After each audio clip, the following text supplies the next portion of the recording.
Hello, everyone. My name is Cara Caputo, and I'm a Lois F. McNeil Fellow in the Winter Program of American Material Culture. Today, I'll be sharing a deep dive into one of my personal favorite objects at Winter and the connections it has to both the American and French material worlds, as well as being one of the most amusing and fascinating objects I've come across in the collection so far. First, I want to thank the Decorative Arts Trust for sponsoring this lecture, as well as the sponsors of the Delaware Antique Show, M&T Bank, and the Wilmington Trust. I'm excited to share this object with you, so let's start by setting the scene.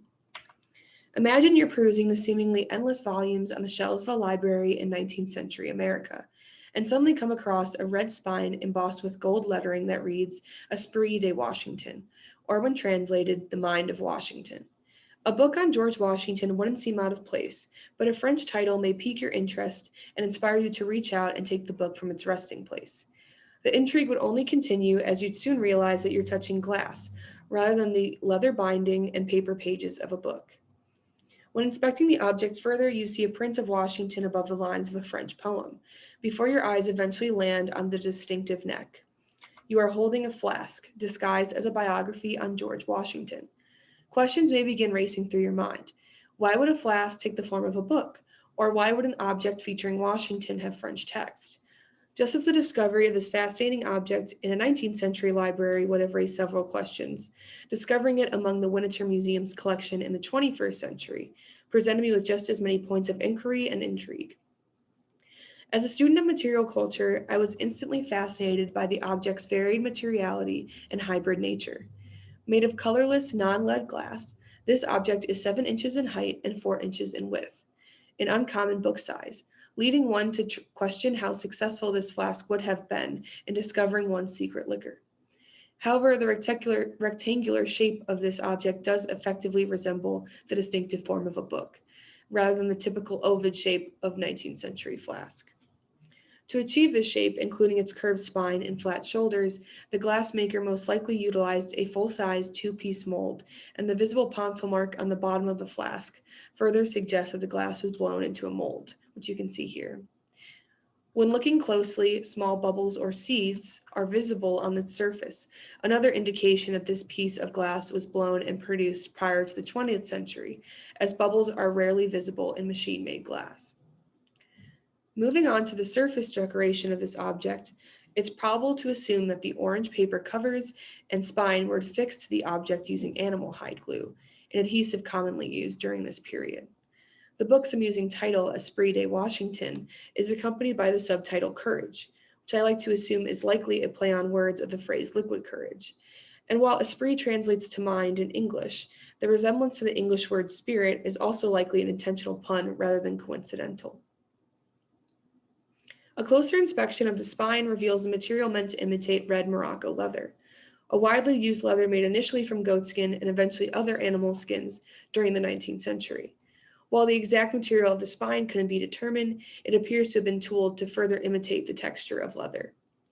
Meanwhile, the gold gilt decorations, raised bands, and lamp motifs are also consistent with popular decorative elements found in both 19th century European and American bookbinding.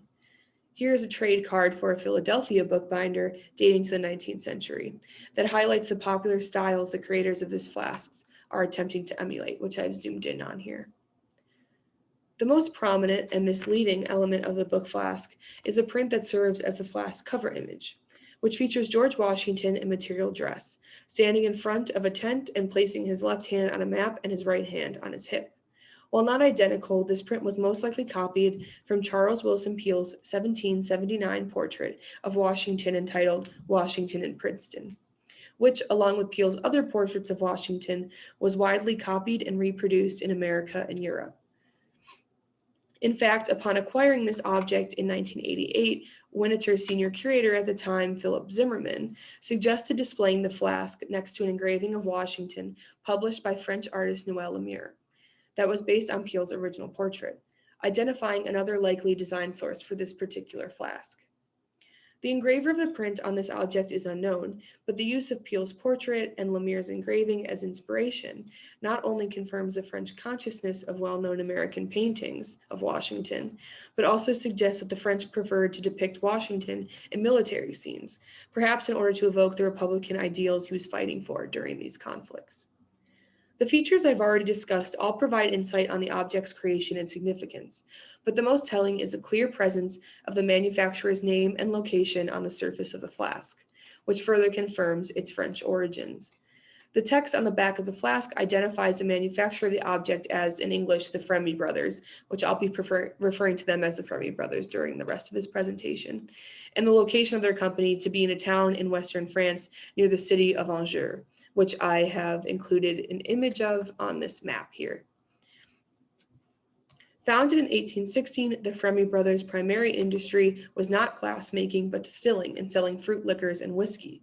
The Fremy brothers also appeared to have produced wine, as an 1851 report on the wine products produced in the area lists the Fremy brothers as participants who, quote, treated their wine by simple and natural methods.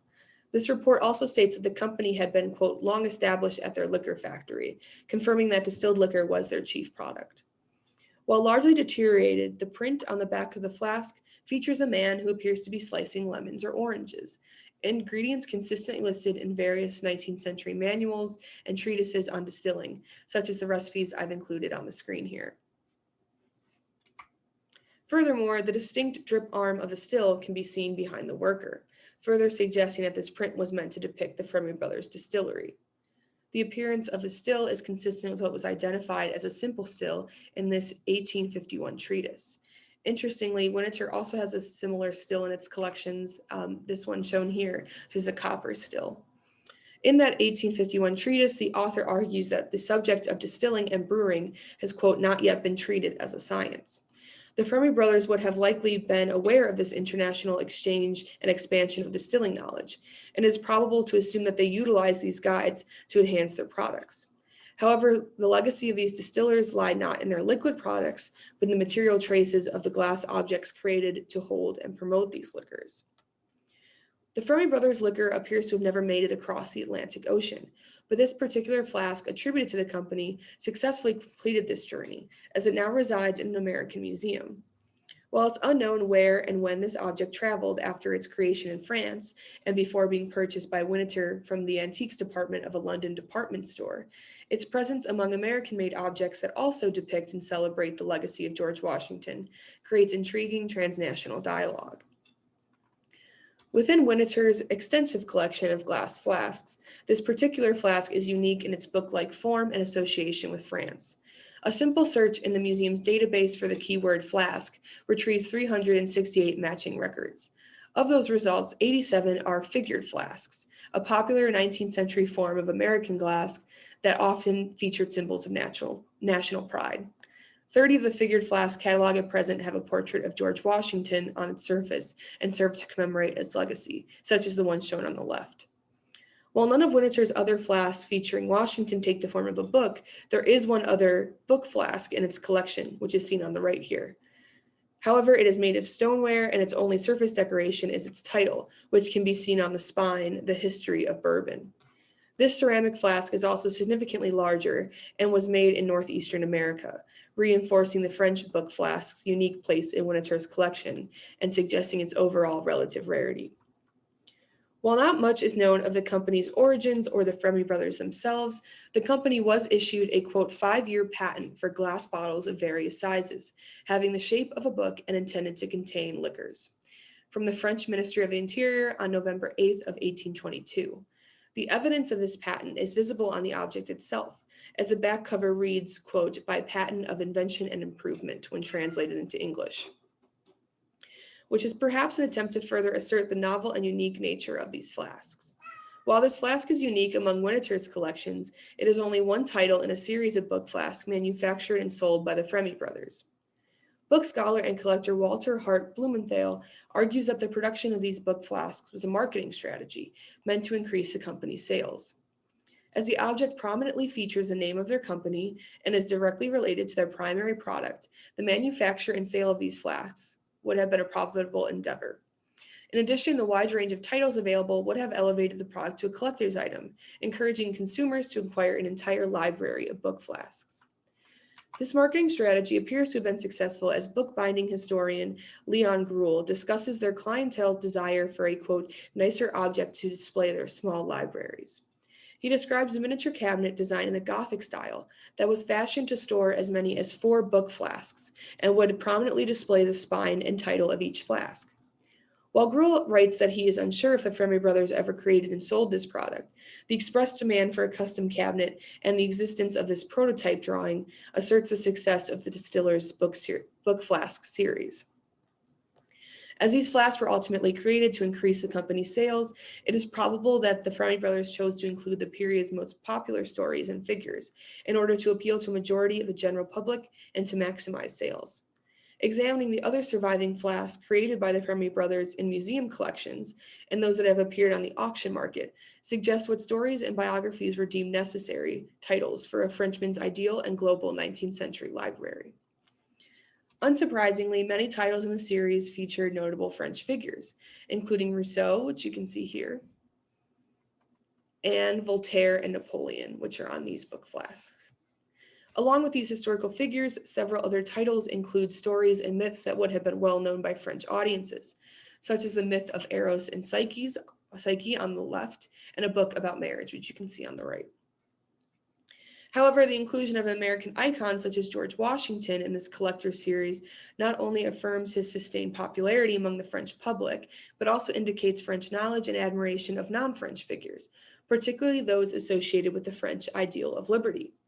The Fermi brothers' book flask of Benjamin Franklin and Simone Bolivar reinforce this esteem for figures associated with various liberation movements. In fact, the French poem written by Émile Debras on the front of the Washington book flasks lauds him for fearlessly guiding Americans to independence. Debras was a well-known 19th century French poet, writer, and singer who wrote several songs extolling famous French figures, such as Napoleon and Rousseau. Therefore, the appearance of his work on this flask of Washington further asserts that the French public held him in high regard, perhaps in equal or even higher regard than other French figures, due to his success in establishing a republic. Considering the historical happenings of this period in both France and America further places this object in its greater global context. While the date of the patent associated with this object suggests that the Fermi brothers most likely began producing these book flasks in the 1820s, Gruhl asserts that the company produced these flasks for about 20 years, which would place the latest probable creation date in the 1840s. During this period, France's government was transitioning into the July monarchy. Meanwhile, the French hero of the American Revolution, Marquis de Lafayette, embarked on a grand tour of America in 1824, just 2 years before the 50th anniversary of the signing of the Declaration of Independence. These events would have likely placed the ideas of republicanism and liberty, as well as thoughts of a successful revolution, at the forefront of French citizens' minds. Furthermore, the positive view of Lafayette's visit to America, during which he was surrounded by, quote, friends and neighbors, reinforces the strong diplomatic connections between the two nations during this time, which may have impacted the Fermi brothers' decision to include American figures in their book flask series. Similar to the American reverence of Lafayette, which resulted in several renderings of his appearance and accomplishments on American material culture, the appearance of George Washington on a French-made object is not a surprising or infrequent occurrence. Several 19th century French objects in Winter's collections prominently feature Washington's portrait. For instance, a porcelain vase created in Paris in 1820, which you can see on the left, highlights its central portrait of Washington by framing the image in gilt surface decorations, while a French-made brass snuff box on the right is dated to 1824 and features Washington's portrait on the lid. However, the snuff box reads, quote, "Republicans are not always ungrateful" in English, indicating that this object was in actuality intended for the American market. Furthermore, the vase is one half of the set, and its pair bears Lafayette's portrait. The proximity of these objects' creation dates to Lafayette's return to America suggests that while these products were created in France, French craftsmen may have been capitalizing on Lafayette's visit and created these products to be exported to America. As a result, the Fermi brothers' book flask maintains its rare nature due to its French creation and intention for a French audience. While the Fermi brothers primarily created this flask to promote their product rather than to commemorate Washington's accomplishments, the creation of a product for a French market that praises an American figure immediately places that object into a constellation of transatlantic connections and relations. This object is not only hybrid in nature due to its form as both a book and a flask, but also due to its connections with both France and America. The ways in which American figures were depicted on materials in other nations effectively expands the American material world to include the people, networks, and objects with which America was constantly interacting. Although this object can easily be hidden among other titles in one's library, the display of its true form and function presents opportunities to unearth the various stories and narratives of 19th century material life contained within this one particular flask. Thank you so much for listening to this presentation and hearing more about this interesting object. And I'd like to thank the people listed on the screen for helping me with my research. And if you would like to have any questions or comments or contact me, my email can be seen on the screen. And I hope you enjoyed the rest of the Delaware Antique Show and that you have a great rest of your day. Thank you.